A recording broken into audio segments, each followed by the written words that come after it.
back here, you mongrel! I'll teach you to steal from me! Yes, I lost him! Now I just need to...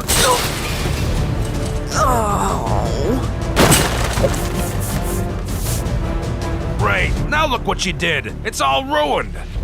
I ought to make you pay for every lost loaf, you thieving little... I'm sorry for stealing. I'm just so hungry. And I knew I couldn't afford it on my own. Listen, kid, I get it. You're poor, but nothing in this life comes for free. If you want to be anything in this world, you gotta make money. A lot of it. You understand? Is that so you can help other people? You'd think so, but the more cash you make, the greedier you get. Trust me. Well, one day when I'm rich, I'll give away tons of money for free. Whatever you say, kid. But if I ever catch you robbing my bakery again, I'll have the cops lock you away for good. Now scram! From that point forward, a young Jimmy Donaldson knew what his mission in life was: to earn as much money as possible and to make the world a better place than before. But it's not easy making money, especially as a kid. At first, he tried delivering newspapers.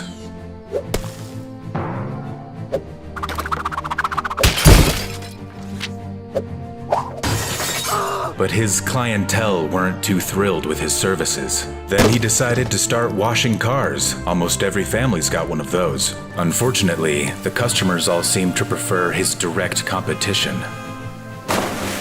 Eventually, though, he found something that worked. 25 cents? In this economy? Better be pretty great. It is, I promise. Wow. All right, Mr. Businessman. This is actually really tasty. You make this all by yourself? Sure did. And if this goes well, someday I'll have my own chain of restaurants with burgers, fries, and cookies. Maybe I'll even make my own chocolate bar too. Wow, you're quite the money-earning machine. Quite a beast. You know what? I was a young entrepreneur once. Let me help you out. How much for the whole pitcher? $20? Here you go. How in the world did you get all that money? I'd have to sell lemonade by the barrel to make that much cash. That's easy. It's this new thing called YouTube. You make one popular video, and you're basically an instant millionaire. Whoa! That's what I'm gonna do! Well, good luck to you then, Mr. Beast. Mr. Beast.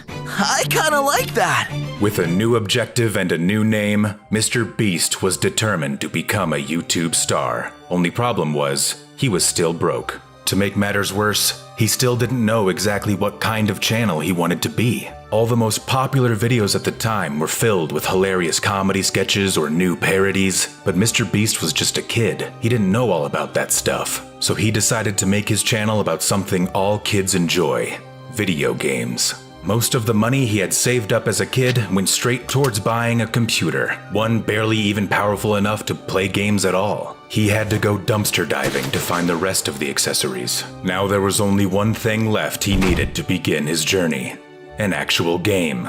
And there was only one that made perfect sense. Oh man, all the copies of Minecraft are sold out. Dang, really? I was looking to get that game too. It looks awesome. You know what other game looks great? Call of Duty Black Ops 2! Did we just become best friends? I think so. And with that, the Mr. Beast channel gained its first subscriber, and Jimmy gained a lifelong friend. But he was far from an overnight success story. Mr. Beast's early gaming videos struggled to find significant viewers. The Let's Play space was already being dominated by huge stars like Markiplier and PewDiePie, who are both still extremely popular to this day. So he had to shake things up. Instead of exclusively just playing video games, he started talking about how much Let's Player YouTubers made. He learned how YouTube's back end worked, what the top earner got paid, and how they were able to gather views. At the time, he thought this was all just to make content, but this research all led him to eventually shift the direction of his channel forever. Chris, I got an idea. I'm going to count to 10,000 on camera. Wait, what? I think I figured out how I'm gonna be famous. I'm gonna start doing all these ridiculous challenges no one else would even think to attempt. There's a reason no one wants to count to 10,000, Jimmy. It'd take forever. I'm talking multiple hours here. Exactly. Mr. Beast was right. It might have been a long, mind-numbing crawl, but his virtual stunt started gathering attention.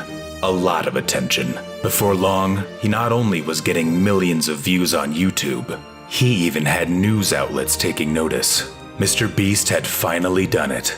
He had made a viral YouTube video, one popular enough to bring in serious money. And here he was presented with a choice. With the money he'd earned, he could start spending it all on himself, buying fancy clothes and jewelry, or he could give it back to those in need, like he'd promised he would all those years ago. Well, one day when I'm rich, I'll give away tons of money for free.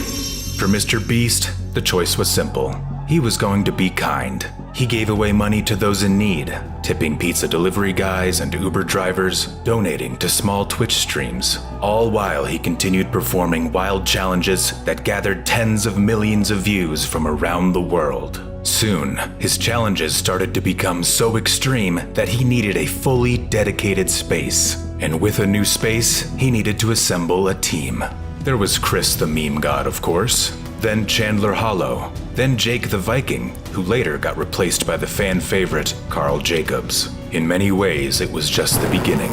Everything about his channel, or at this point, channels, kicked into overdrive. The challenges, the thumbnails, the production value. Mr. Beast really had hit his stride. By late 2020, it seemed as if Mr. Beast had done it all. Eaten golden pizza, spent 50 hours in solitary confinement, created the world's most dangerous escape room. He was at the top of his game. Then, a new trend appeared. One that would spark the biggest video in Mr. Beast's career, Squid Game.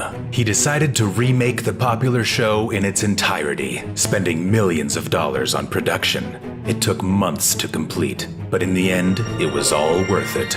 Hundreds of contestants slowly got whittled down game after game, from red light, green light, through glass stepping stones, leaving only a select few left to compete for the ultimate prize of $456,000. Eventually, contestant 079 won the final game of musical chairs, claiming the pot.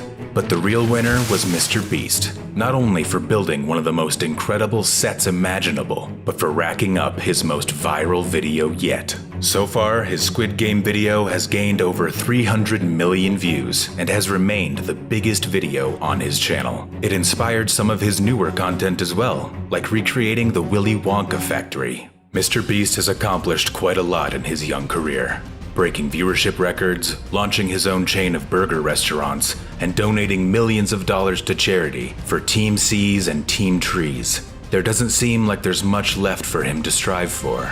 But even though he's climbed the peak of the YouTube mountaintop, we all know that with Jimmy, not even the sky is the limit.